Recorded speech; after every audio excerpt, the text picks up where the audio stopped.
जैसा कि आप सभी जानते हैं, स्वदेशवाणी CCL ही नहीं बल्कि CIL कोल इंडिया लिमिटेड की अनुषंगी इकाइयों के साथ साथ ट्रेड यूनियनों से संबंधित नई नई जानकारी इन दिनों आप सभी को देता रहा है। आज हम यह जानकारी लेकर आए हैं कि JBCCI की बैठक, जहां CIL एवं उसके अनुषंगी इकाइयों में कार्यरत नॉन एग्जीक्यूटिव कामगारों के वेतन में बढ़ोतरी समेत अन्य सुविधाओं के लिए JBCCI का गठन किया गया है। 11वीं की बैठक होनी है। JBCCI की बैठक होने के बाद जो भी तथ्य या जो भी बिंदुओं पर चर्चा होगी, जो निर्णय लिए जाएंगे, उन निर्णयों को नेशनल कोल वेज एग्रीमेंट 11 में समाहित किया जाएगा और उसके इम्प्लीमेंटेशन की जिम्मेवारी कोल इंडिया प्रबंधन की होगी। JBCCI की पहली बैठक कोलकाता में 17 तारीख को होनी है। इसी 17 को होनी है, इसलिए सभी कामगारों को यह जानना भी जरूरी है कि JBCCI में जो मेंबर्स बैठ रहे हैं, यूनियन के प्रतिनिधि बैठ रहे हैं, उन प्रतिनिधियों में कितने कामगार हैं और कितने कामगार नहीं हैं। बता दें कि इस JBCCI की कमेटी में जो फॉर्मेशन किया गया है, उसमें इंटक को विवादों का हवाला देते हुए अलग रखा गया है। इसमें 4 यूनियन को रखा गया है, जबकि 5 यूनियन के प्रतिनिधि अक्सर हुआ करते थे। इसमें BMS और HMS के 4 मेन मेंबर रखे गए हैं और 4 अल्टरनेट मेंबर रखे गए हैं, जिन्हें वैकल्पिक सदस्य के रूप में उनकी गिनती होती है।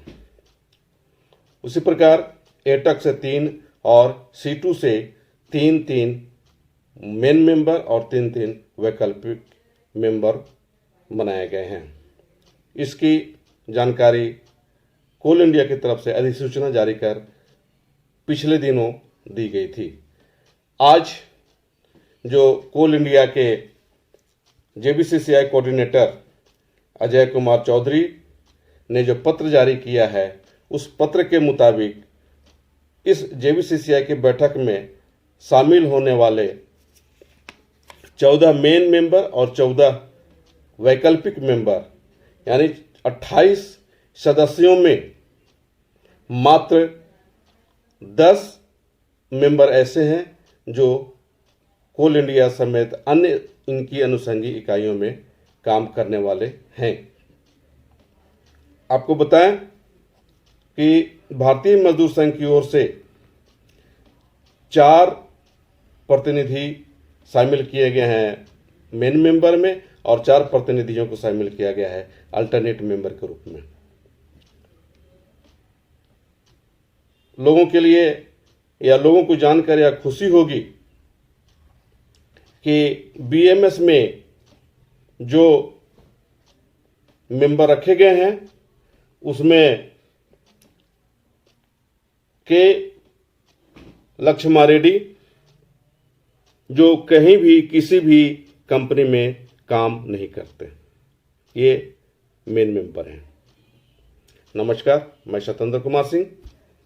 आगे की मैं जानकारी ये दूंगा कि BMS में ही सुरेंद्र कुमार पांडे, सुधीर गुड्डे और KP गुप्ता को शामिल किया गया है। सुरेंद्र पांडे SECL, सुधीर गुड्डे CWCL और KP गुप्ता BCCL के कामगार हैं, यानी इन कंपनियों में काम करते हैं। यहाँ यह मान के चले या यह आपको जानकारी दे दूं कि 4 मुख्य मेंबरों में सिर्फ एक ही ऐसे मेंबर हैं जो किसी भी कंपनी में या कोल इंडिया के किसी भी कंपनी में काम नहीं करते।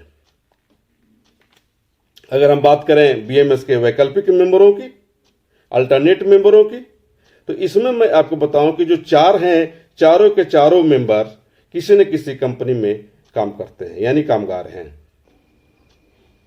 बीएमएस के वैकल्पिक सदस्यों में जिन्हें शामिल किया गया है उसमें मजरूल हक अंसारी, जयंत ओस्लो, माधव नायक और अरुण प्रधान शामिल हैं। ये सभी क्रमशः SECL, WCL, BCCL और MCL के कर्मचारी हैं। मतलब कि बीएमएस के चारों जो वैकल्पिक सदस्य बनाए गए हैं वो चारों के चारों कहीं न कहीं किसी न किसी अनुषंगी इकाई में काम करते हैं, यानी वो कामगार हैं।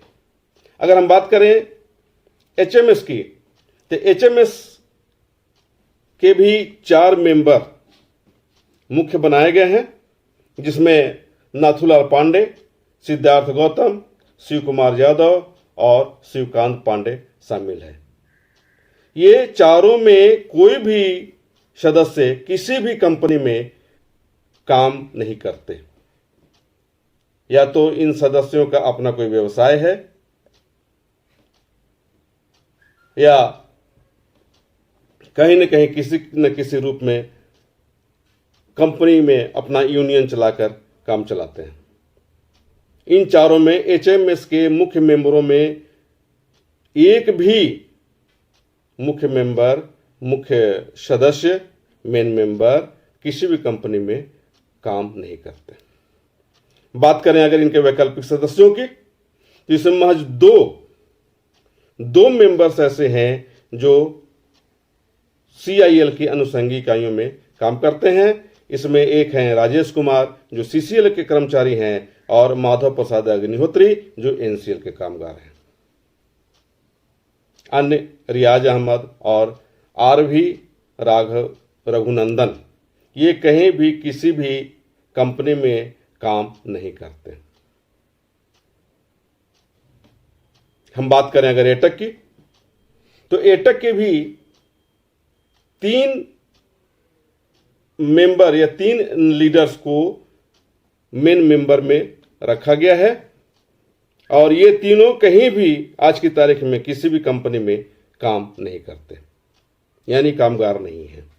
उसमें शामिल है रमेंद्र कुमार, V सीतारमैया और आशीष सिंह। जबकि वैकल्पिक सदस्यों में जिन्हें शामिल किया गया है 3 लोगों को, उसमें एक लखनलाल महतो CCL के कामगार हैं, अन्य अनिल चक्रवर्ती और हरिद्वार सिंह ये कहीं भी किसी भी कंपनी में काम नहीं करते, यानी कंपनी के कामगार नहीं हैं। बात करें अगर हम C2 की, तो C2 के 3 मुख्य मेंबर बनाए गए हैं और 3 वैकल्पिक मेंबर बनाए गए हैं। C2 के एक भी सदस्य CIL के किसी भी कंपनी में काम नहीं करते। C2 के मेन मेंबरों में DD रामानंदन, अरूप चटर्जी, सुजीत भट्टाचार्य जी को शामिल किया गया है। जबकि C2 की ओर से आपको वैकल्पिक मेंबर के रूप में मंदा नरसिम्हा राव, सरफराज हाफिज बेग, जितेंद्र कुमार सिंह सोदी ये लोग कहीं भी CIL के किसी भी अनुषंगी इकाई में काम नहीं करते।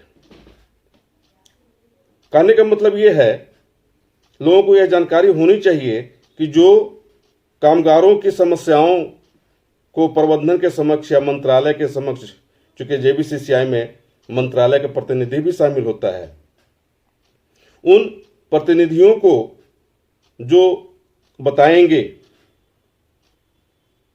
जो समस्या से अवगत कराएंगे कामगारों की समस्याओं से, उन्हें कितनी जानकारी मजदूरों के संबंध में होनी चाहिए, यह जानने के लिए यह भी जानना जरूरी है कि वे स्वयं कहीं कामगार हैं या नहीं। हालांकि इस संबंध में HMS के मुख्य मेंबर जो हैं नाथूलाल पांडे, उनका यह कहना है कि अगर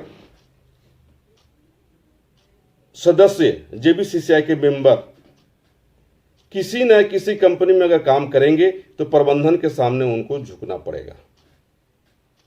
कभी भी वो प्रबंधन के समक्ष टाइट होकर के यह नहीं कहेंगे कि मजदूरों की इन मांगों को पूरी कर दी जाए,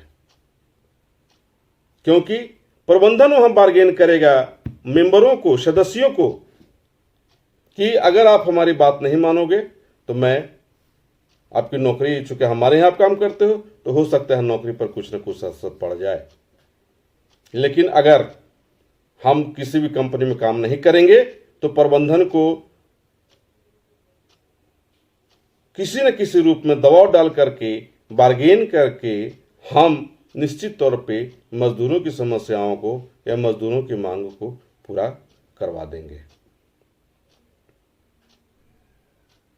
नहीं, लेकिन हमको ये लगता है कि एचएमएस को थोड़ी परेशानी ये हो सकती है कि जितने भी मेंबर्स हैं, चाहे वो मतलब 2-3 को छोड़ करके कुछ एक को छोड़ करके कोई एम्प्लॉय तो है नहीं, सब तो व्यवसायी ही है।